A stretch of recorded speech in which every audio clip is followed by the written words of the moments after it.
Alright, soalan lain.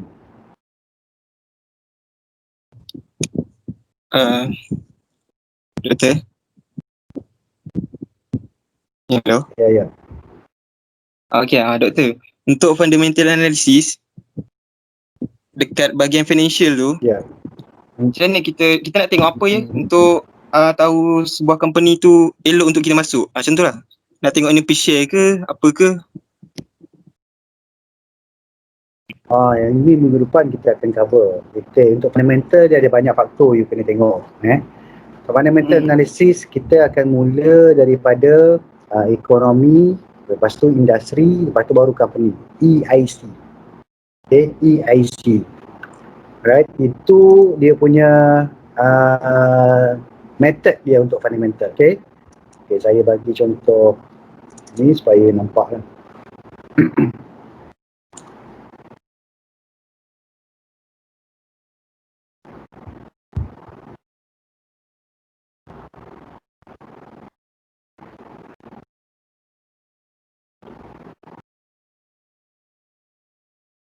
Okay.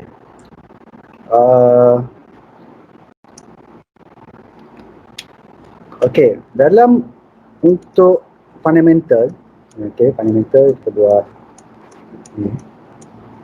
fundamental analysis. Asas utama dia, mula kita tengok ekonomi. Kedua barulah kita tengok industri. Ketiga baru kita tengok company.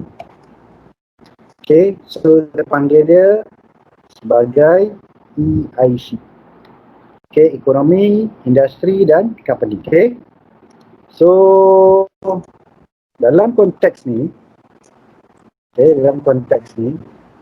so sebab tu apa yang saya cerita tadi tentang bajet, tentang belanjawan apa semua, ini sebagai investor you kena ambil tahu, ambil cakna apa yang berlaku dalam ekonomi. Sebagai contohnya hari ini kita ada minggu ni kita ada 3 event yang sangat memberikan impak kepada pasaran, ataupun saham juga apa ke.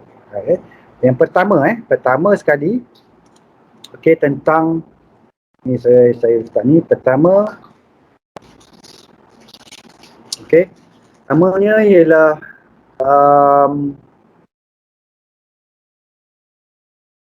US election. Sekarang tengah nak buat US election. Kenapa US election membuatkan market menjadi choppy? Choppy tu turun naik lah. Kan very volatile, sebabkan tak tahu siapa, Donald Trump ke Joe Biden yang akan menang dalam election. Republican ke Democrat kan, antara dua. Kenapa US election pun penting untuk kita? Sebab kita banyak berdagang dengan US. So satu global lah akan terjejas dengan apa yang berlaku dalam US election ni. Kedua, hari ni BNM punya meeting tentang OPR. BNM punya meeting tentang OPR ni ialah dia naikkan kadar semalaman. Sama ada naik ataupun turun. Hari ni dia cuma kadar semalaman iaitu pada 1.75%. Tak ada naik, tak ada turun lah. So itu adalah salah satunya. Sebab apa orang market players tengah tunggu bank negara nak naikkan ke ataupun nak turunkan. Sebab apa naik atau turun ni ada impact kepada ekonomi. Yang ini you kena faham tentang ekonomi. Apabila naikkan kadar faedah makin tinggi, so apa jadi kepada pasaran? Kalau kenaikan faedah makin rendah, apa jadi kepada pasaran? Yang ketiganya adalah belanjawan, bajet. 2021 hari Jumaat ni. Bajet 2021. Ini pun memainkan peranan juga apa yang akan ditabelkan oleh kerajaan untuk bajet 2021. Kenapa dia penting? Sebab dia akan memberi kesan kepada ekonomi, akan memberi kesan juga kepada industri. Selepas tu dia akan memberi kesan kepada syarikat. Kenapa dia boleh memberi kesan? Macam mana dia boleh bagi kesan? Pertama, ekonomi. Okey, apabila dia buat bajet, sekarang ni bajet ada dua. Satu ialah bajet mengembang, satu lagi menguncup. Mengembang ataupun menguncup. Okey.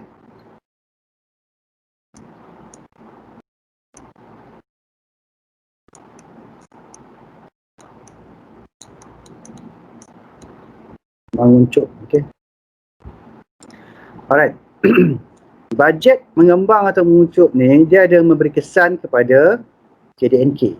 Okay, KDNK. Dia memberi kesan kepada keluaran dalam negara KDNK atau dalam bahasa Inggeris GDP lah. Okay. Alright. So, kalau kita punya GDP meningkat, ekonomi kita meningkat lah maksudnya. Okay. Higher GDP dan sebagainya. Dan dalam sesuatu kerajaan, okay, tugas satu kerajaan itu adalah untuk meningkatkan ekonomi, okay, berdasarkan kepada dua kaedah. Okay, ini government. Okay, government. Okay, dia nak meningkatkan ekonomi berdasarkan dua kaedah, iaitu apa dia panggil? Fiscal policy dan monetary policy. Ini kita dah masuk kepada fundamental untuk yang depan, minggu depan katanya. Jadi kalau fiskal ni, ini datang ni daripada mana? Daripada bajet lah. Okay. Bajet. Monetary ni, ni contohnya monetary, BNM ni. Ini monetary. BNM naikkan interest rate, turunkan interest rate, tu adalah monetary. Kedua-duanya adalah untuk meningkatkan GDP. Meningkatkan ekonomi. Okay. Dan apa kaitan bajet yang mengembang dan menguncup? Apa kaitan bajet mengembang dan menguncup? Okey, contohnya untuk setiap bajet, kita ambil contoh analoginya. Okey, bajet individu. Kita ada apa? Revenue, pendapatan. Kita ada pendapatan, tolak dengan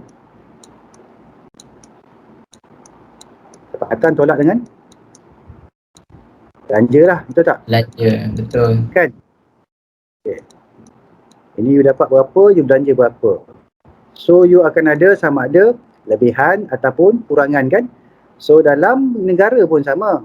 Okay, dia ada lebihan ataupun kurangan, dipanggil surplus ataupun deficit. Surplus ataupun deficit. Okay. Jadi sekarang ni, kalau kita cakap tentang mengembang ni sebenarnya ialah bajet yang defisit. Bajet yang defisit. Kalau yang menguncup ni ialah bajet yang surplus. Okey. Dan kenapa saya cakap, dalam interview tadi, saya setujulah dengan bajet mengembang. Maksudnya, kerajaan akan belanja lebih daripada pendapatan dia. Sebabnya ialah apa? Pendapatan dia ada dua yang major dia, iaitu income tax, cukai, cukai. Okey, cukai. Lepas tu cukai pula ada dua, cukai langsung dan cukai tak langsung. Cukai langsung, okey, cukai langsung dengan cukai tak langsung. Okey. Lepas tu kita ada pendapatan daripada minyak dan sebagainya lah. Ini pendapatan daripada hasil lah, hasil daripada galian dan sebagainya lah. Okey. Dan sekarang ni minyak kita, harga dia tak berapa stabil. Okey, harga dia minyak contohnya harga minyak oil price okey dalam $35 kepada $45. Okay, US dollar per barrel, satu tong.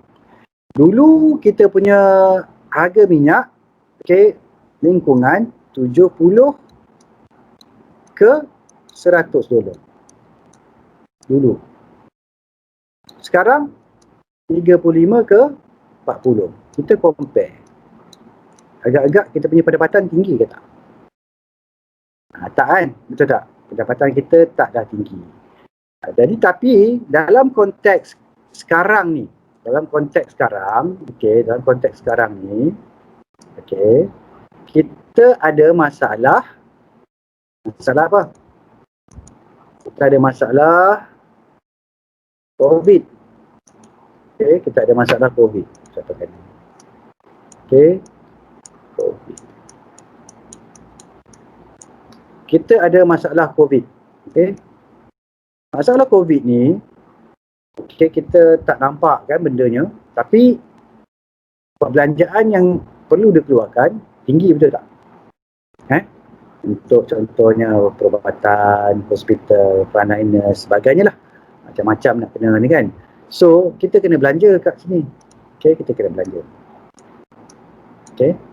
Lepas tu sekarang ni sebabkan COVID, ada PKP, PKPB dan sebagainya, ada ramai pula industri-industri yang masalah tak ada kerja. Sebab tu kita kena belanja juga. Okay. Kita kena belanja sebab masalah pengangguran dan sebagainya. Nanti you all sebagai contohnya baru lepas graduate nanti kerja tak ada dan sebagainya, macam mana kan? So, macam mana kerajaan boleh bantu untuk menyelesaikan masalah? Contoh, okay, masalah dia yang sekarang ni kita nampak ialah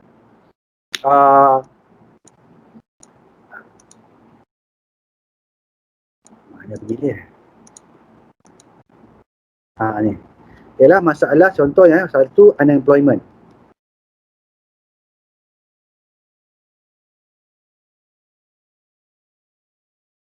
Okay, keduanya ialah business. Okay, business tak ada. Sebab tu dia ada masalah, dia tak boleh nak gajikan pekerja, betul tak? Okay. Ini masalah sebabkan oleh COVID.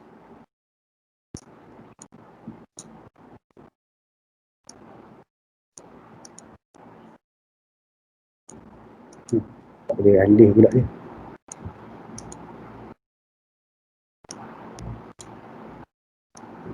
Okey, boleh. Ini masalah yang disebabkan oleh COVID. Okey, orang tak ada kerja, business tak boleh nak, revenue pun kurang. Contoh industri airline, contoh industri pelancongan dan sebagainya. Business tak ada lah. Kan? Saya punya homestay sebagai contohnya, tak ada business sekarang ni. Orang dah dekat 9 bulan tak ada business. Kurang business. Okey?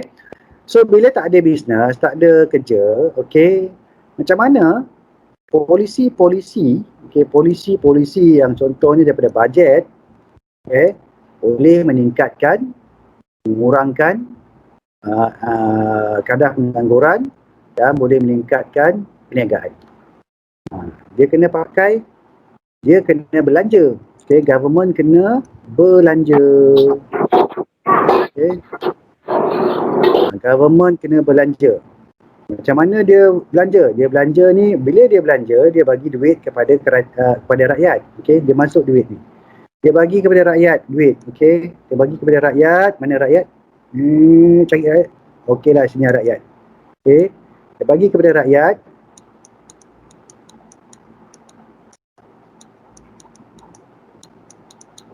Okay, dan lain-lain lah. Bagi rakyat, contohnya money transfer. Okay, bantuan ni apa semua-semuanya lah. Kan? Duit, so dia ada duit. Okay, ni duit. Lepas tu duit ni perlu dia akan belanja. Okay, dia akan belanja. Okay, so dia pergilah shopping mall ke, pergi kedai runcit. Dia pergi kedai runcit. Okay, pergi kedai. Okay, belanja. Okay, dia belanja lah. Belanja. Kedai ni dapat pendapatan. Okay. Kedai dapat pendapatan. Dia gajikan balik. Okay. Ahmad, Ali. Ni Ahmad ni. Ali untuk kerja balik di kedai. So, dia dapat mengurangkan kadar pengangguran tadi. Okay. Tapi, bila ada duit. Okay. Ada duit. Ni, duit dia banyak duit. Okay, orang belanja. Bila orang belanja, ada permintaan. Bila ada permintaan, syarikat-syarikat, PKS akan ada mengeluarkan produk, dia akan dapat keuntungan dan sebagainya lah. Bila dia ada permintaan, adalah pekerjaan. Okey, adalah pekerjaan. So itu cara dia macam mana polisi-polisi kerajaan ni boleh membantu meningkatkan pendapatan negara. Pendapatan negara ni tadi, contohnya yang tadi kan, kedai ni, kedai A, kedai B, kedai macam-macam kedai ada kan, satu Malaysia punya kedai, dia akan dikumpulkan pendapatan dia tu, pula keluaran dia tu, contohnya kilang A, kilang B, semua ada buat produk kan. So dicampurkannya, itulah jadi semua-semua keluaran ini akan jadi keluaran dalam negara kasar. So kalau KDNK kita, GDP kita, gross domestic product kita meningkat dari tahun ke tahun, contohnya 5% ke 8% ke, maksudnya kita punya pendapatan negara tu, output negara tu makin bertambah daripada tahun ke tahun. Sebab itulah pentingnya kita kena tahu, kita kena tahu apakah polisi-polisi yang dibuat oleh kerajaan melalui polisi fiskal dan juga monetary. Polisi fiskal ni ada mengembang ataupun menguncup. Selalunya mengembang ni masa ekonomi tak berapa baik, dia kena buat mengembang. Kalau ekonomi dah baik sangat, dah terlampau bagus, maksudnya kita kena buat menguncup. Kita kena simpan. Maksudnya perbelanjaan kita ni mesti kecil. Ini menguncup ni, kita boleh tengok masa time Nabi Yusuf. Dalam surah Yusuf, Nabi Yusuf dia ada jadi bendahara kan. 7 tahun ekonomi prosperous, 7 tahun ekonomi kemarau masa tu kan. Tapi masa ekonomi prosperous, masa ekonomi baik, Nabi Yusuf telah menyimpan biji-bijian dan sebagainya di dalam rantingnya. Dia tak cabut pun. Benih-benih tu dia letak kat ranting-ranting sekali supaya pada tahun ekonomi kemarau, benda tu ada untuk menampung rakyat Mesir dan juga rakyat-rakyat daripada negara-negara lain yang datang untuk mendapatkan bantuan. So, kalau ekonomi okey, kita kena guna menguncup. Kita kena guna strategi menguncup, iaitu kita kena ada surplus. Ni, surplus. Kita kena ada surplus. Kalau ekonomi baik. Kalau ekonomi tak baik, kita tak boleh pakai menguncup. Kita kena mengembang. Kita kena mengembang. So, kita kena belanja ni, mengembang. So, memang kena defisit. Defisit. Alright, so itu adalah dari segi fundamental. Fundamentalnya, kenapa apabila polisi-polisi ni, kita akan tengok besok hari Jumaat nanti, dia akan impak kepada industri. Contoh bajet 2021, apa dia punya impak kepada sektor apa? Tadi ditanya saya sektor healthcare ke, kan? Sektor kesihatan. Macam mana perlu diberikan tumpuan dan sebagainya.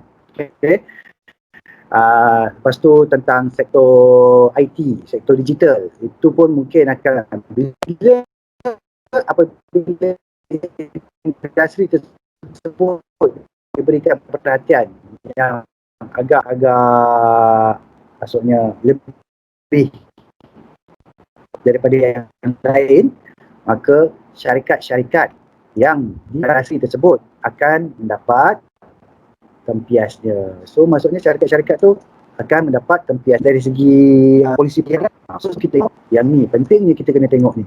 EIC, kita tengok dari mana? Daripada bajet, daripada BNI, daripada fiskal, daripada monetary. Sebab tu kita memerlukan kestabilan. So itu adalah sedikit sebanyaknya tentang fundamental. Memang nampak macam fundamental ni, tapi orang fundamental dia suka. Yang mana yang suka fundamental dia sukalah. Mana yang suka teknikal dia tak kisah pun tengok benda ni. Tapi sebenarnya walaupun you teknikal ke, you apa kan, you kena ambil cakna apa yang berlaku di sekeliling you. Sebab dia ada impak lah kepada syarikat-syarikat yang you labur dan sebagainya.